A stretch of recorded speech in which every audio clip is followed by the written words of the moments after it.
Hello, everyone, and welcome to another message from Fountain Springs Church. My name is Todd, and I'm a pastor at FSC. I'm so glad that you're joining us, but no, you're not just joining me, but our in-person and online platforms as we all worship God together. Today, we're going to hear another message from one of our pastors, which, spoiler alert, it could be me. And it's been shortened a bit to be broadcasted here on your screen. If you want to listen to the whole message, go to our website at fs.church/messages. Again, we are so glad you're joining us. Well, if you had to guess, would you guess that I am on my way to a funeral or a wedding? Before our time is done today, I hope that answer will become clear to you. But let me start by showing you something that I don't think you need me to make clear to you. This is a series of diagrams from a political science professor named Ryan Burge at Eastern Illinois University. And this first one here shows us the percentage of Americans who are Christian over a time period from 1972 to 2020. And as you can see, in 1972, 90% of people in this country, if they were asked, are you a Christian or not, would have said yes. Now, we're not saying that they were passionate, fully devoted followers of Jesus. We're just saying if you had asked them, they would have said they are Christians.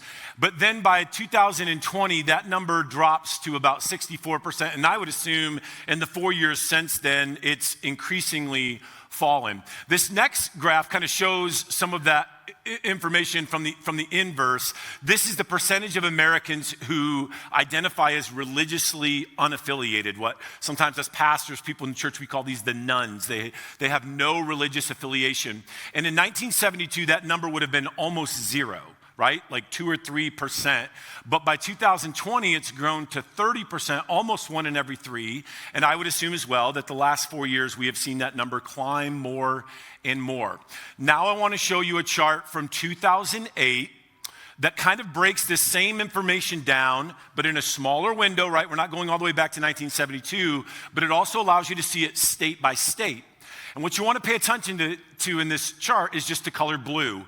The more blue you see in a state, the higher percentage of people in that state don't identify as religious in any way. So if you look at this chart, you see some blue, a lot of white. This is 2008.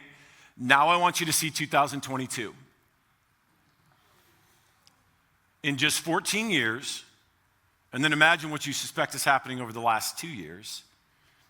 You don't need me to tell you what these diagrams sort of illustrate, and that is that the church in America appears to be dying rapidly. So maybe I am dressed for a funeral.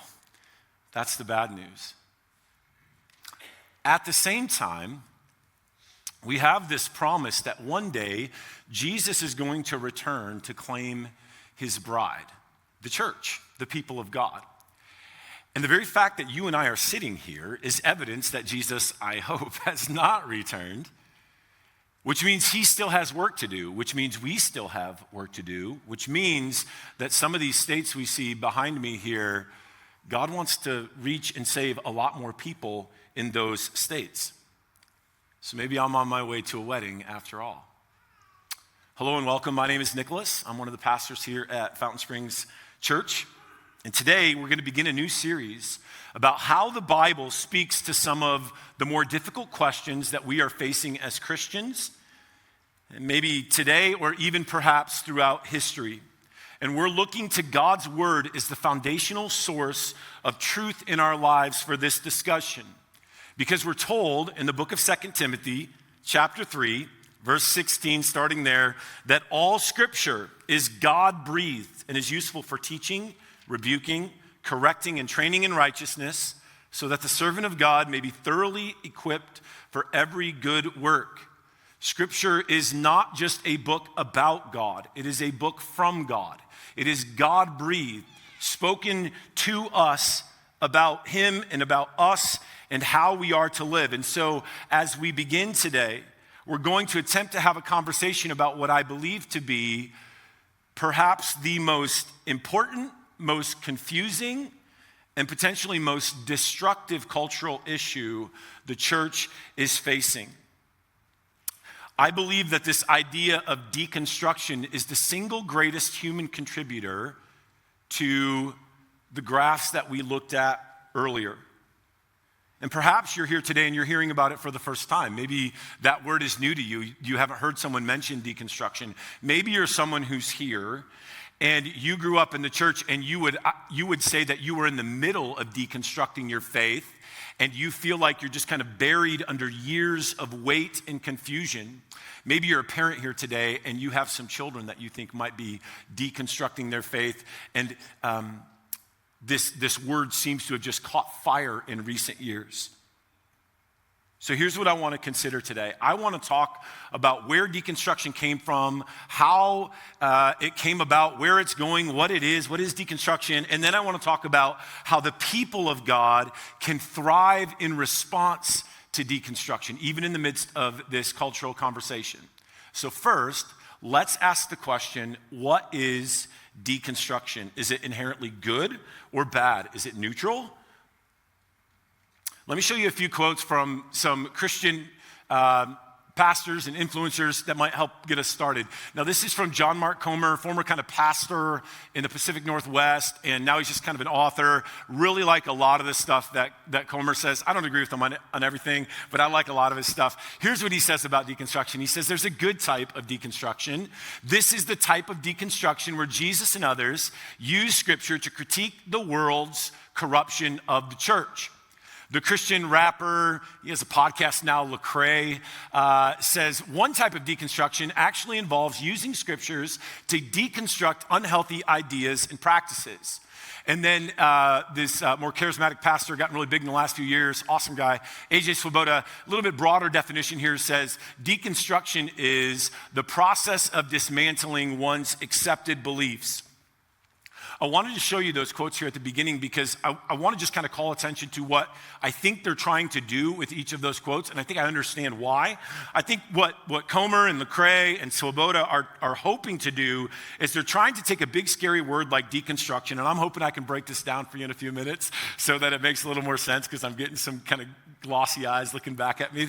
But I think what they're trying to do is they're trying to take this big scary word deconstruction that seems to be leading so many people away from their belief in Jesus. And I think what they're trying to do is sort of say, you know, it's really not that big of a deal. It's really nothing more than just kind of like correcting or questioning. But I actually think there's a much better word for that, a very old word. I think there's actually like an older tradition that the church has engaged in for a long time. And the second half of my talk today, I think we're going to focus a lot on that. I also want to say something here at the beginning about this word deconstruction, that we need to be careful when we take a cultural word and we try to sort of like sanctify it in the church. We sort of try to redeem it. We go, well, that word doesn't really mean what other people say it means. We're going to go ahead and say it means this something, it means something else. Because a word like deconstruction, it didn't just drop out of the sky, right? Like this word has a specific meaning. In fact, it comes to us from a man named Jackie. His name is Jackie, but he goes by Jacques because I think it sounds more intellectual. Jacques Derrida. And Derrida is often referred to as the father of deconstruction. Now, he died, I think, 20 or so years ago, but lived through most of the last century.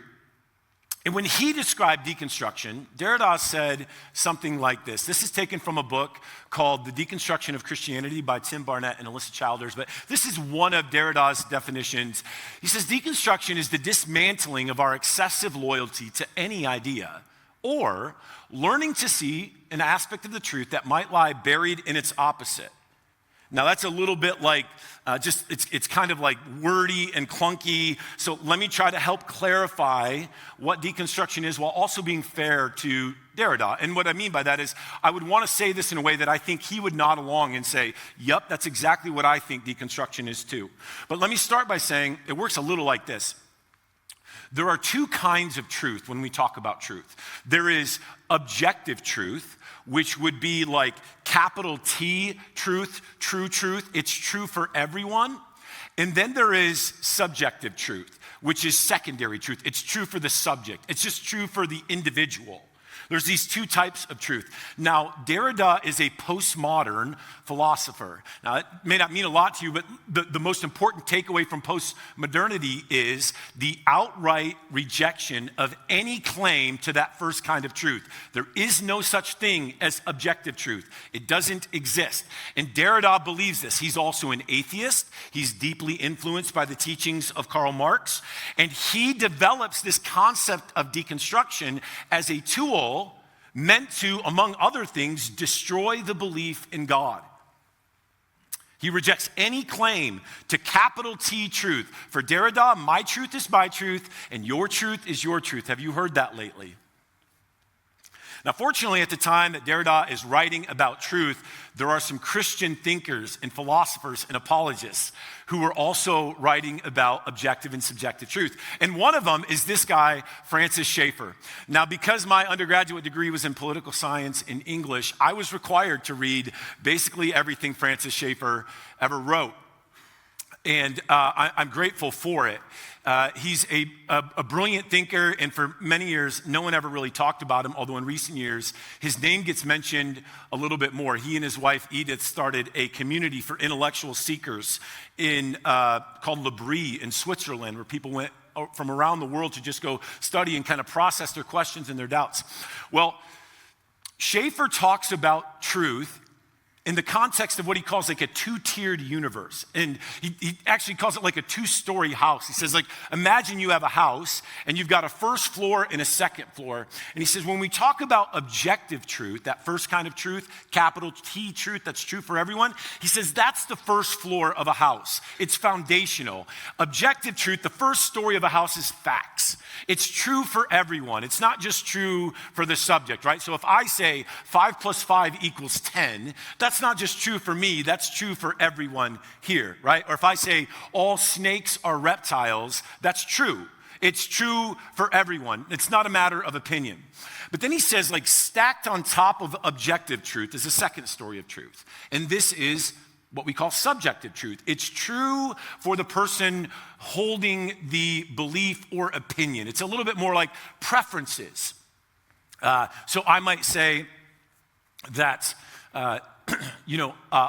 bacon is best eaten crispy, right? That's a personal opinion of mine. Well, that doesn't make it true for everyone. That's just true for me. Do you understand? Or if I say, the greatest color is purple, that's true for me, but that may not be true for you. There are these two types of truth. Now, here's where it gets important. Which floor of the house do we put Christianity on?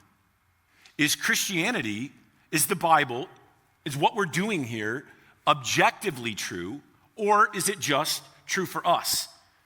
And when we say that the Bible is true, we don't mean that it's true for us. We mean that it is true truth, capital T truth. That there is a God is a fact of the universe. In the book of Job, which is probably almost certainly the first book written in the Bible. It's the oldest book of the Bible. Job has just experienced tremendous tragedy and loss and suffering, if you know that story. But along the way, he never abandons God, even in the midst of his questions. And in Job 19, verse 25, after some helpful and maybe sometimes less helpful advice from his friends, as Job's processing all of this, he says, I know that my Redeemer lives and that in the end, he will stand on the earth. Job doesn't say, I believe my Savior lives. He doesn't say it's my opinion that my Savior lives. He doesn't move God to the second floor. It's first floor. I know that God lives. Now, to understand how deconstruction became so popular, I want you to consider this. It's sort of suggested that we're all, as humans, every one of us as individuals, we're living out the same life process. And that process looks something like this. The suggestion is we're all kind of given this constructed belief system or view of the world or opinion of truth. We're all given this constructed value system. And then when we get old enough, when we get smart enough, 18 to 22, something like that, well then when we have enough information, right, we're ready, we know everything, we deconstruct everything that we've been given. We dismantle, to use Derrida's language, we dismantle our constructed worldview. We pull everything apart. And then the third step of this process is to survey the available evidence and then put the pieces back together again, right? Like reconstruct things. And we're taught that this process is normal, that this is what humans have done forever. But I want to share with you today that this right here, this is actually a modern invention. This is only about 50 years old, maybe 60 years old.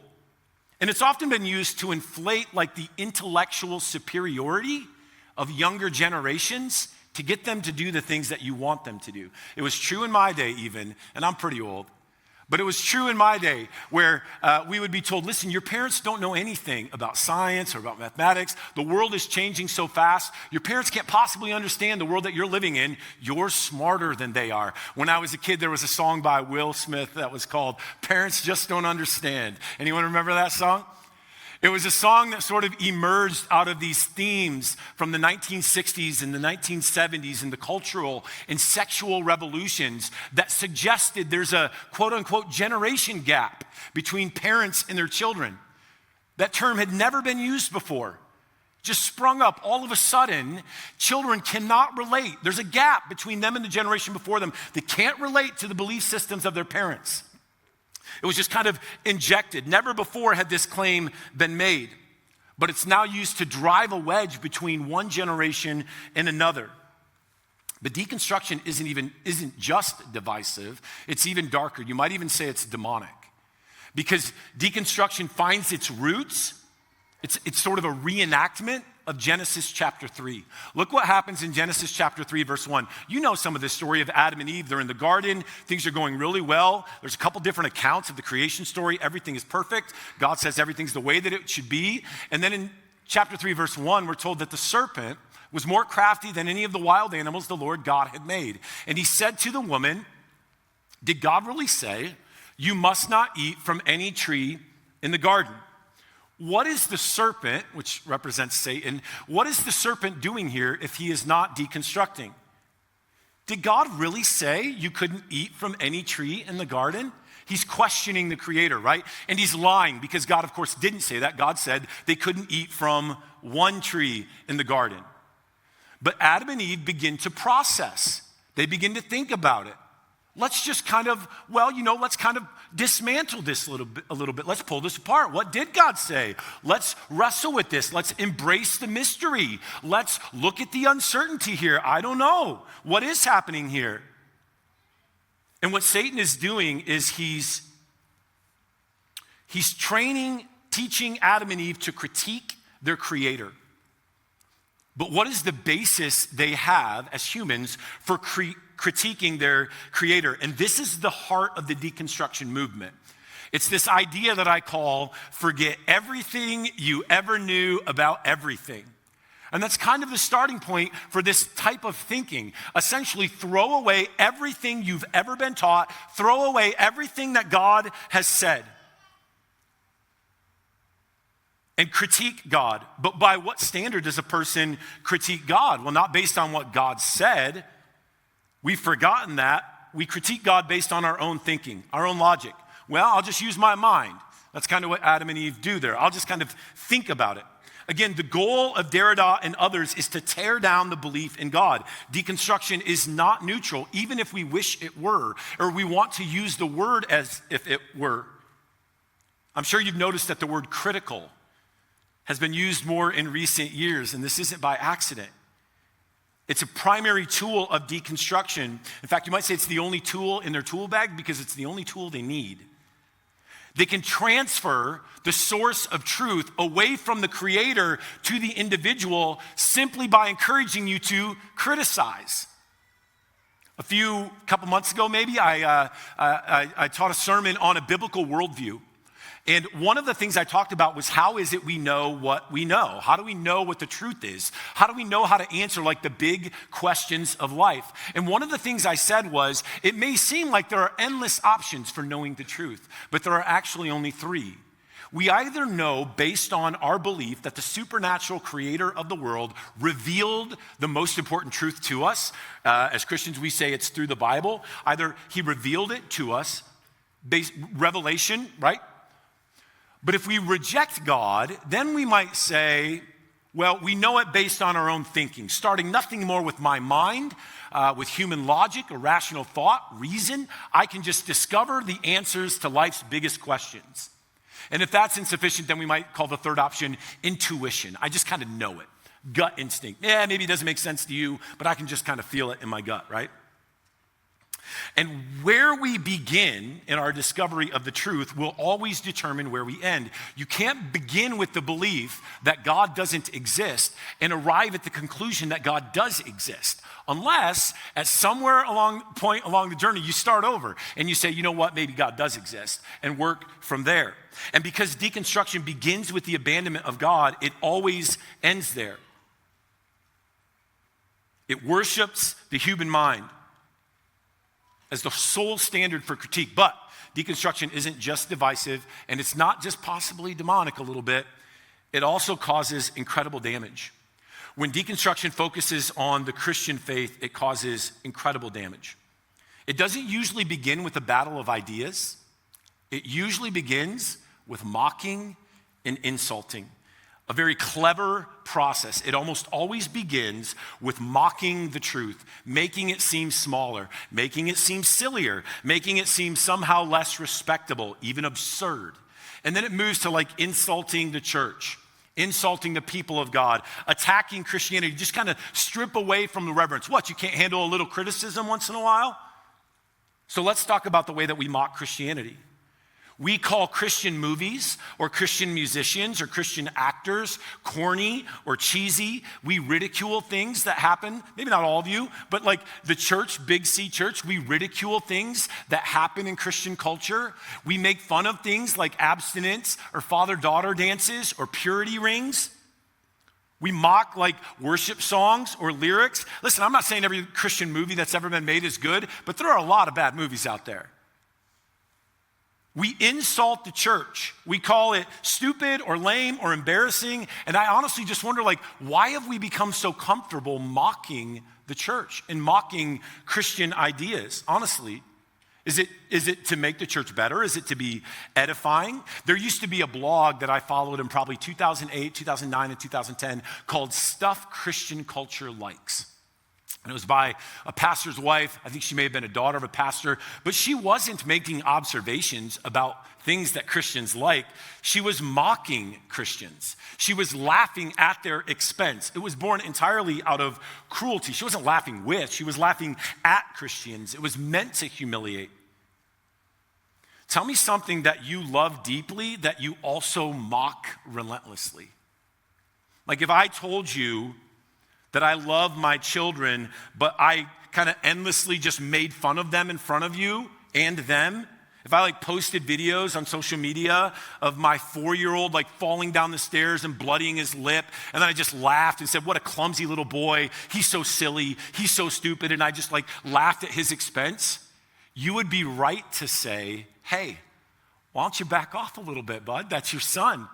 And then imagine I said, oh, you know what? He needs to learn to laugh at himself. He needs to not take himself so seriously. I feel like I witnessed this play out in our conversations about the church. I've been convicted recently about, like in the last few weeks and months, about the number of like Christian meme accounts that just make fun of the church. And how I laugh along at it sometimes, making fun of the church. Again, at the expense, millions of Christians on social media laughing at what happens in the church. Ephesians 5 tells us explicitly that the church is the bride of Christ. And I wonder what he would think.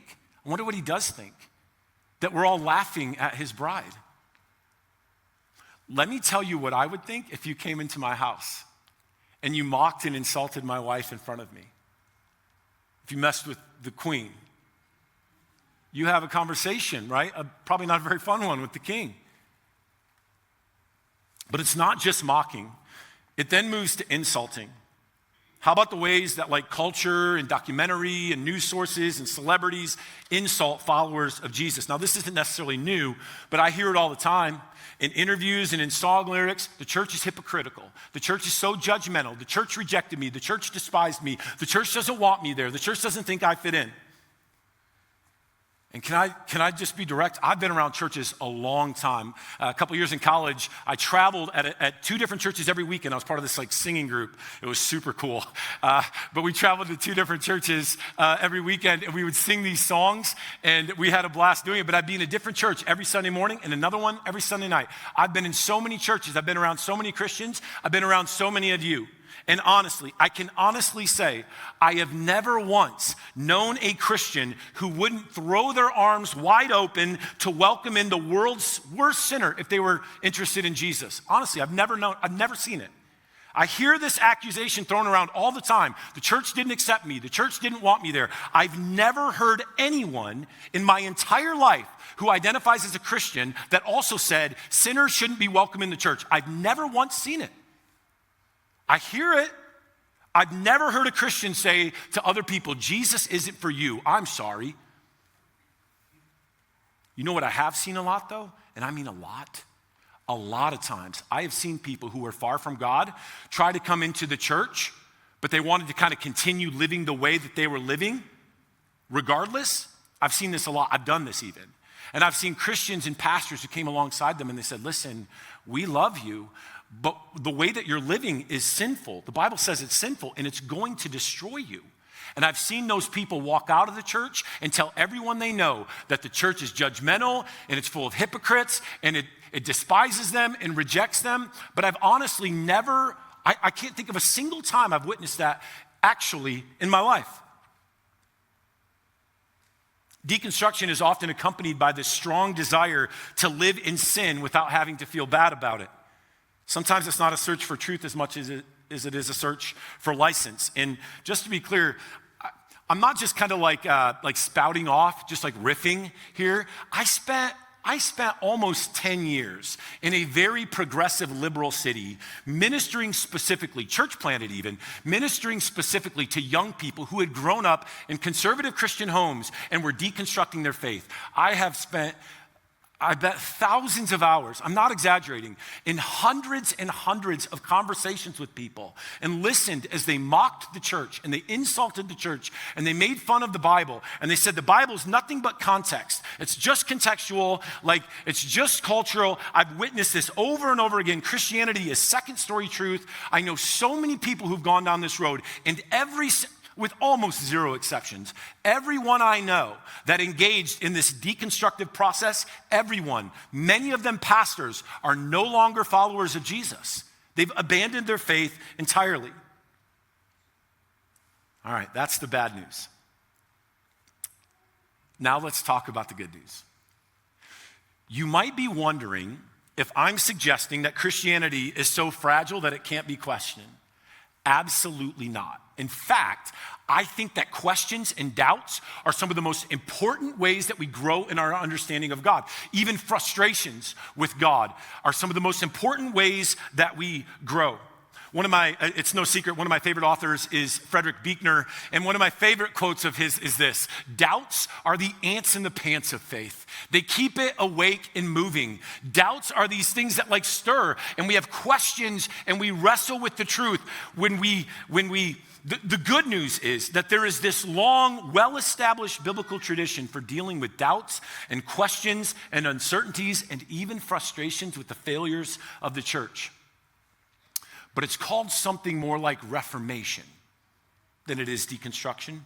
When you have questions or doubts or frustrations, when you don't know if the people of God are living in a way that's worthy of his name, the answer is not to tear everything down. It's one of my favorite verses. This is from Jeremiah chapter 6:16. One of those not endorsing tattoos, but if you get a tattoo, this would be a good one. This is what the Lord says: stand at the crossroads and look. Ask for the ancient paths. Ask where the good way is and walk in it, and you will find rest for your souls. In the midst of those crossroad moments in life where you're not sure what the truth is, when you're not sure what decision to make, when you're not quite sure what's happening, Jeremiah, and this is coming out of the context of this prophecy when Jerusalem, the people of God, were going to be wiped out. And Jeremiah says, even in the midst of that, don't buy the lie that the best thing to do here is to just tear everything down and blaze a new trail into the future. We're so glad you tuned in today. Fountain Springs Church is located in the Black Hills of South Dakota, but our community reaches beyond our neighborhoods and spreads around the whole world. Our website is a great way to give, get involved, and get connected. If you appreciate our ministry and want to be part of our mission to show people who Jesus is, here's what I'd recommend. Join us financially. When you do that, you're giving other people the opportunity to hear what you just heard. So here's a way to do that. Visit our website at fs.church/give. And thank you so much for being with us today. And let's do our best this week to show people who Jesus is.